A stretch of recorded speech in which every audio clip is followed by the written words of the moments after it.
90 মিনিটের ফুটবলে আপনি ভুল করবেন আর আপনি পানিশমেন্ট পাবেন না, তা কি হয়? কখনো দেখেছেন? কালে ভদ্রে আপনি হয়তোবা এই ধরনের দৃশ্য দেখতে পারেন যে আপনি ভুল করেও বেঁচে যাবেন, কিন্তু সব সময় কি সেটা সম্ভব? বিশ্বকাপের আসরে খেলতে এসেছেন, সুযোগ পেয়েছেন, কাজে লাগাতে পারেননি। একটা ধরে যদি ভুলগুলো বলা শুরু করি তাহলে ভুলের রাজ্যে প্রবেশ করা হবে, যে রাজ্য থেকে বের হয়ে আসাটা খুব বেশি কষ্ট হবে। ছোট ছোট করে যদি বলি তাহলে একটা তিক্ত সত্য কথা দিয়ে শুরু করতে চাই। যারা বলেছিলেন নেইমারকে খেলতে দেখলেই হবে, বিশ্বকাপের দরকার নাই, আপনাদের নেইমার খেলেছে, বিশ্বকাপের জেতার দরকার নাই, আপনারা এবার দয়া করে ঘুমিয়ে পড়ুন, আর রাইভালদেরকে নিয়ে খোঁচাখুচি করারও দরকার নাই, তাদেরকে তাদের মতন ছেড়ে দেন। এই বাস্তবতার কাছে আপনারা কখনো আসতে পারবেন না। সেকেন্ড অপশন আসেন, আপনি যখন দেখবেন আপনি প্রথম হাফে পেনাল্টি পেয়েছেন, ওই পেনাল্টিটা আপনি কাজে লাগাতে পারেন নাই এবং আপনাকে পানিশমেন্টটা পেতে হলো কখন? কয়েকবার। প্রথম হাফটা শেষ হওয়ার আগে, অর্থাৎ প্রথম হাফের একেবারে যখনই বাঁশিটা বাজায় ঠিক তার কিছুক্ষণ আগে মার্টিন অডেগার্ড যেইভাবে আপনাকে একটা দুর্দান্ত গোল করা থেকে মোটামুটি এক প্রকার বাঁচিয়ে দিয়েছে অ্যালিসন বেকার, অর্থাৎ শ্যুটটা করেছিল কিন্তু অ্যালিসন বেকার সেখানে আপনাকে রক্ষা করেছে। কিন্তু কয়বার? একবার, দুইবার, তিনবার। আপনি কি সেটা কাজে লাগাতে পারবেন? কাজে কখন লাগাবেন? যখন আপনি সুযোগ পাবেন। সেই সুযোগ যখন আপনি কাজে লাগাতে পারেন নাই, প্রতিপক্ষ ঠিকই কাজে লাগিয়ে ফেলেছে। মার্টিন অডেগার্ডের ওই শটটা কপালের জোরে, আপনি একটু চিন্তা করে দেখুন তো, যদি আর্লিং হালান্ড নিত তাহলে ঘটনাটা কি ঘটতো?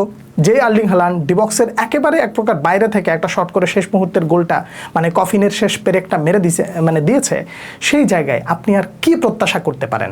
ওই জায়গায় অর্থাৎ প্রথম হাফে যদি এভাবে করতো তাহলে প্রথম হাফেই ব্রাজিল পিছিয়ে পড়তো। এরপরে প্রথম হাফটা শেষ হলো কোনো রকম, সেকেন্ড হাফে আসলেন। সেকেন্ড হাফে আপনার প্ল্যান কি? প্ল্যানটা হলো দুই দলই তার প্ল্যানটাকে চেঞ্জ করে ফেললো।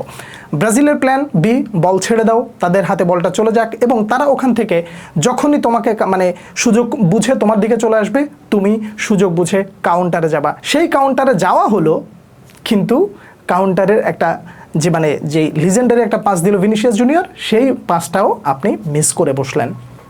আপনি কয়বার জীবন ফিরে পেতে চান? একবার, দুইবার? কিন্তু কথা হলো, আপনি এই যে বারবার সুযোগ মিস করছেন, আপনাকে ফুটবল বারবার সময় দেবে? এত সহজ ফুটবলে একটা মিনিটের জন্য আপনি অসচেতন হবেন মানে আপনাকে একেবারে শেষ করে দেওয়া হবে। এটা ওয়ার্ল্ড ফুটবল, যেখানে আপনাকে সুযোগ দেওয়া না, বরং আপনাকে সুযোগ তৈরি করে নিতে হবে। সেই সুযোগ আপনি তৈরি করা হয়েছিল কিন্তু আপনি কাজে লাগাতে পারেন নাই। এরপরে নরওয়ের যেই পরিকল্পনা, সেই পরিকল্পনা থেকে ব্রাজিলের পরিকল্পনা থেকে তারা এক ধাপ আগিয়ে গেল। সেকেন্ড হাফে আপনি দেখেন পরিবর্তনগুলো, তাদের দুটো পরিবর্তন পুরো ম্যাচটাকে একেবারে ঘুরিয়ে দিয়েছে। সার্লটকে উঠিয়ে নিয়েছে এবং সেই সাথে দুটো একজন উইঙ্গার নামিয়ে দিয়ে একজন মিডফিল্ডার নামিয়ে দিয়েছে। এই যে পরিকল্পনা, এই পরিকল্পনাটা আসলে কেন ছিল? ব্রাজিল মিডফিল্ডে তাদের যেই শূন্যতাটা ছিল, ওই শূন্যতাটা নরওয়ে কাজে লাগিয়েছে। এই পরিকল্পনাগুলো এই জন্যই বলা হয় যে আপনি যখন জায়গা দিবেন, আপনার ওই জায়গাটা কেউ না কেউ পূরণ করবে। যদি প্রতিপক্ষকে জায়গা দেন, আপনাকে কি ছেড়ে কথা বলবে? অবশ্যই না। নেইমার জুনিয়রকে আপনি একটা বিশ্বকাপ উপহার দিতে চেয়েছিলেন, আপনাদের প্রত্যাশা ছিল, কিন্তু এত সহজ বিশ্বকাপ উপহার দেয়া? এত সহজ? আপনি গোল্ডেন চান্স মিস করবেন আর বিশ্বকাপ উপহার দেবেন? এটা কি হয়? নেইমারের মতন একজন মানুষকে আপনারা হাসি খুশি বিদায় দিতে না পারার কারণে পুরো স্কোয়াড নেইমারের কাছে আজীবন যদি মাফ চায়, ক্ষমা চায়, তাহলে কি ক্ষমা পাওয়ার যোগ্য? আমি ব্যক্তিগতভাবে সেটা মনে করি না। গ্যাব্রিয়েল মেঘালাস, আপনি মনে মনে ভাবছিলেন আর্লিং হালান্ডকে পকেটে ভরে রাখবে, পেরেছে কি? পারেনি। পুরো একটা প্লেয়ারের কাছে দলটাই হেরে গেছে। তার মানে সুযোগ আপনি মিস করেছেন আর ওরা সুযোগ তৈরি করে নিয়েছে। আপনি তাদেরকে জায়গা দিয়েছেন, ওরা জায়গা কাভার আপ করে আপনাকে একেবারে টুর্নামেন্ট থেকে বের করে দিয়েছে। এটাই ফুটবল, এই বাস্তবতা মেনে নিতেই হবে। আপনি এই বাস্তবতা কখনো অস্বীকার করতে পারবেন না। এক পক্ষকে আপনি যখন বলেন পেনাল্টি, ওই পক্ষ পেনাল্টি পাইলে তারা কাজে লাগাতে পারে, কিন্তু আপনার দল বা ব্রাজিল তারা পেনাল্টি পাইলেও কাজে লাগাতে পারে না। এই ব্যর্থতার দায়টা আপনাকে নিতেই হবে এবং এই ব্যর্থতা কখনো অস্বীকার করতে পারবেন না। নেইমার জুনিয়রকে বিদায় দেওয়ার সময় তিনি ফুটবল আর কতদিন খেলবেন সেটা তার উপরেই ছেড়ে দেওয়া যাক। আগেই বলেছিলেন ওয়ান লাস্ট ড্যান্স, সেই ড্যান্সটা বোধহয় এখানেই শেষ হলো। একটা গোলই আপনি দেখতে চেয়েছিলেন, সেই গোলটা মোটামুটি নেইমার জুনিয়র করে দিয়ে আপনাকে একটা সুন্দর বিদায় দেওয়ার কথা ছিল, কিন্তু সেটা আর হলো না।